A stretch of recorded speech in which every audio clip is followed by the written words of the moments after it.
trainees, and welcome back to my channel. I am your brainy mentor, and today we'll be doing chapter number 5 of political science, that is security in the contemporary world. ठीक है, अब overview में आपको कुछ भी पढ़ने की जरूरत नहीं है, that is not at all important. Moving on to the first topic. Okay, so the first topic is what is security. Security होती क्या है? अगर हम बेसिकली बोलें तो security is freedom from threats. कोई भी यू कैन से डेंजर या किसी भी चीज़ का ऐसा फ्रीडम, उस चीज़ से फ्रीडम मिलना, दैट इज सिक्योरिटी. ठीक है, अब those things that threaten core values should be regarded as being of interest in discussions of securities. कुछ ऐसी चीज़ें जिनसे कोर वैल्यूज़ को प्रॉब्लम आती है, जिनसे कोर वैल्यूज़ थ्रेटन होती हैं.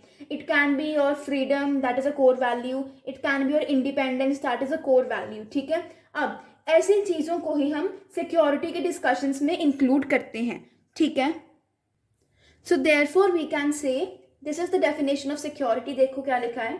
Security relates only to extremely dangerous threats that would so endanger core values that those values would be damaged beyond repair if we do not do something to deal with the situation.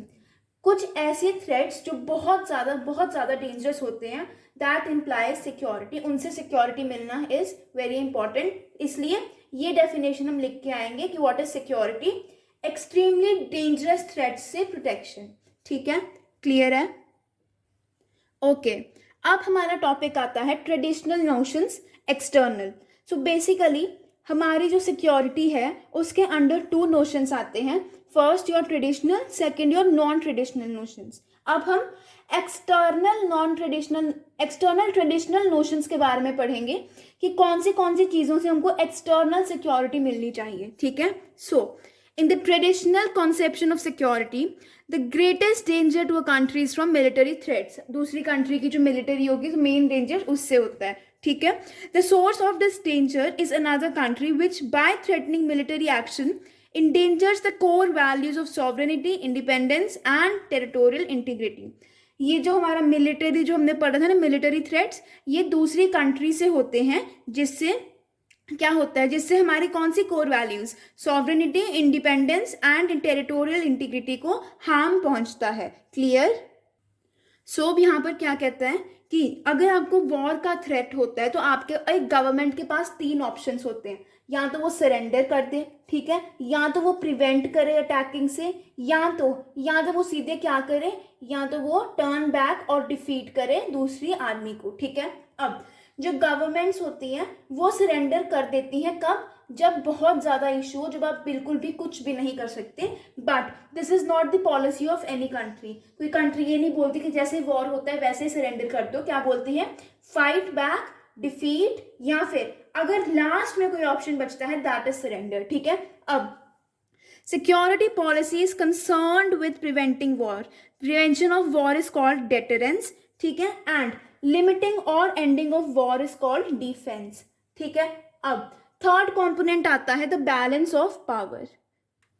अब आगे क्या बोला है, तो governments को अपनी power को balance करना चाहिए between their country and the other countries. Government को क्या करना चाहिए? एक बैलेंस बनाना चाहिए पावर्स के बीच में. ठीक है, मेन कौन सी कंट्रीज के साथ बैलेंस बनाना चाहिए? उन कंट्रीज के साथ जो या तो उनकी नेबर्स है, जिनके साथ या तो उनके कुछ डिफरेंसेस चल रहे हैं, या फिर जिनके साथ पहले भी वॉर हो चुका है. ठीक है, अब a good part of maintaining a balance of power is put up once military power. अपनी मिलिट्री पावर को बढ़ाना, that is main you can say main concept of building up military power और balance of power.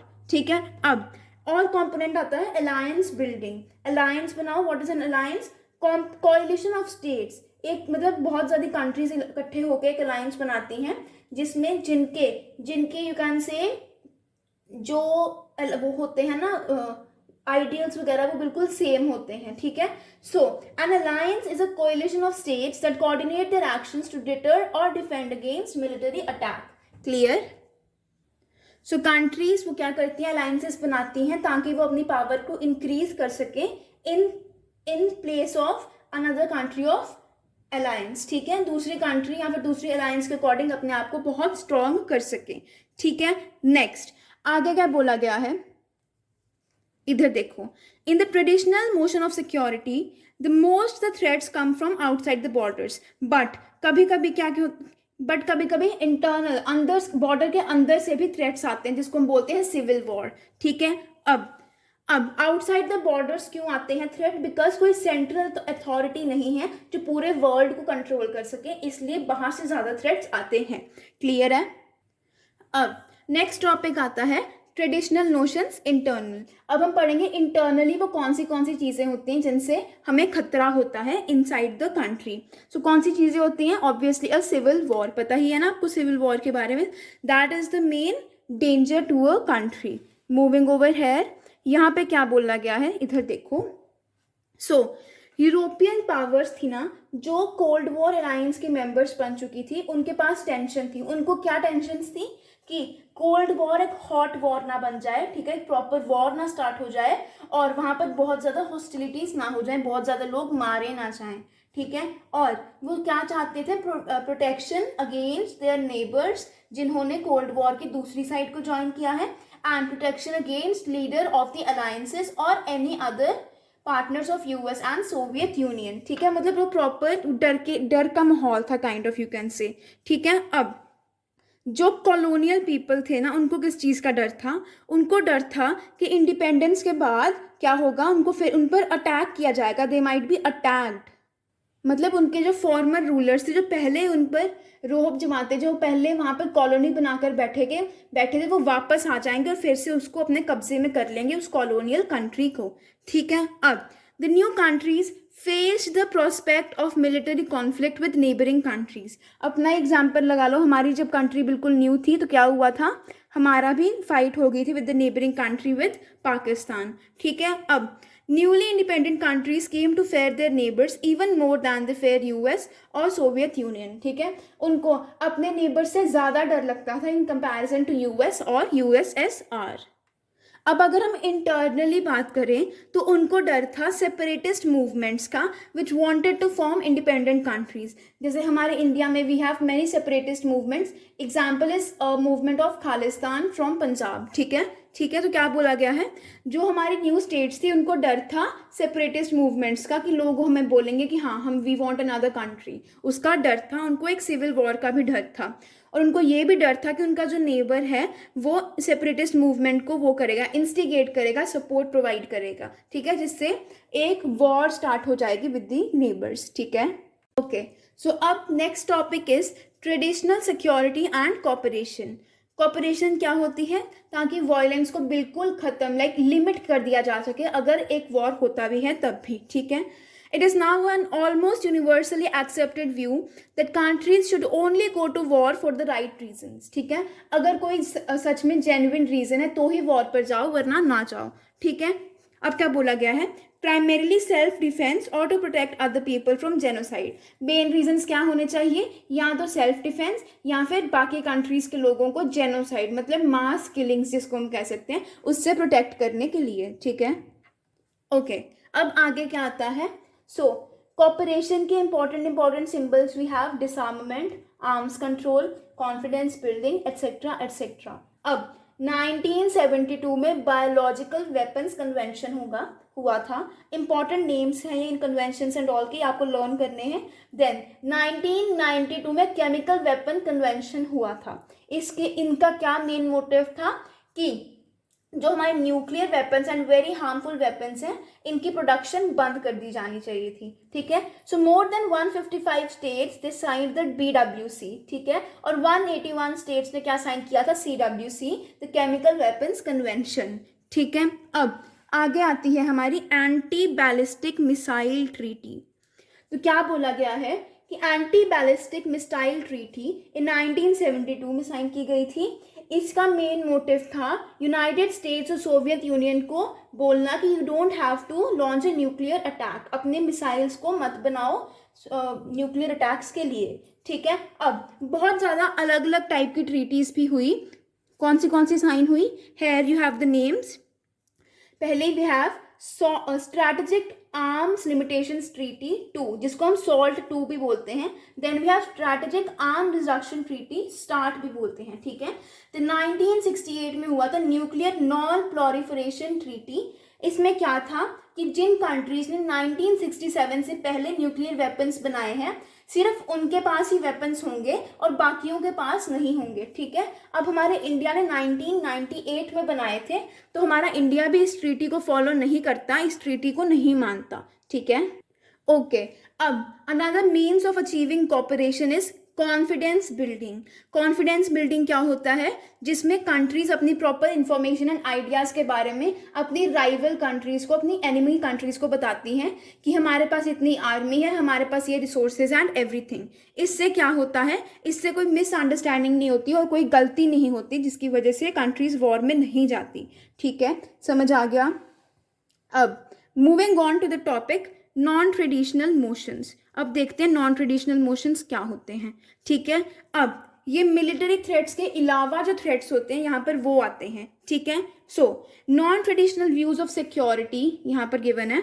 Non traditional views of security have been called human security और global security. Non traditional notions को हम human security या global security भी बोलते हैं. ठीक है. अब ह्यूमन सिक्योरिटी क्या होता है? Protection of people more than the protection of states. ठीक है. Secure states do not automatically mean secure peoples. Important, पढ़ लेना. ठीक है. सिक्योर स्टेट्स का मतलब ये नहीं होता कि आपके लोग भी सेफ हैं, सिक्योर हैं. अब जो ह्यूमन सिक्योरिटी होते हैं उसके प्रोपोनेंट्स, उसके कंपोनेंट्स एग्री करते हैं कि main protection should be of individuals. ठीक है. अब narrow concept of human security किस पे फोकस करता है? वायलेंट थ्रेट्स पे. ठीक है. अब अगर हम ब्रॉड कॉन्सेप्ट की बात करें तो उसमें प्रॉपर थ्रेट्स आते हैं like hunger, like disease, natural disasters and everything. Clear. अब moving on to new sources of threats. ये बहुत इजी टॉपिक है और यहाँ से क्वेश्चन आते भी हैं. ये मैं आपको सिंपली एक्सप्लेन कर दूंगी, आप समझ जाओगे. वैसे आपको पता भी होगा इनके बारे में. सो थ्रेट किससे होता है? Terrorism. A very big reason of threat is terrorism. अब यहाँ पर आपको क्या करना है? टेररिज्म होता क्या है? Political violence that targets civilians deliberately and is indiscriminately. Politics की वजह से जो violence होता है, civilians को target बनाया जाता है. ठीक है. फिर आता है ग्लोबल सिक्योरिटी. ग्लोबल सिक्योरिटी मतलब ग्लोबल पॉवर्टी, मतलब पूरे वर्ल्ड में पॉवर्टी होना, पूरे ग्लोबली पॉवर्टी होना. Globally the difference between rich and poor is very much, उसको हम बोलते हैं ग्लोबल पॉवर्टी. ओके. नेक्स्ट यहाँ पर आपको पढ़ना है the difference between the refugees and you can से माइग्रेंट्स. ठीक है. सो क्या डिफरेंस है मैं आपको बताती हूँ. रिफ्यूजीज वो लोग होते हैं जो अपनी मर्जी से घर नहीं छोड़ते, उनकी कोई मजबूरी होती है. फॉर एग्जाम्पल अगर कहीं पे वॉर हो रहा है, कहीं पे यू कैन से फ्लड्स एंड डिजास्टर्स हो रहे हैं, तो वो लोग घर छोड़ देते हैं, वो रिफ्यूजीज होते हैं. ठीक है. माइग्रेंट्स वो होते हैं जो अपनी मर्जी से अपना घर छोड़ते हैं. ठीक है. For better living conditions. Okay. Clear. अब आते हैं इंटरनली डिस्प्लेस्ड पीपल. ये वो लोग होते हैं जिन्होंने अपने घर छोड़े होते हैं but they remain inside the national borders. वो कंट्री छोड़ के नहीं जाते, सिर्फ अपनी स्टेट या फिर अपनी सिटी छोड़कर जाते हैं. They are called internally displaced people. ठीक है. अब नेक्स्ट आता है, ये देखो, हेल्थ एपिडेमिक्स. ठीक है. One's country's success or failure in limiting the spread of these diseases affects infections to other diseases. अगर एक कंट्री किसी एपिडेमिक को प्रिवेंट कर लेती है तो उससे क्या होगा? बाकी कंट्रीज में वो एपिडेमिक नहीं फैलता है.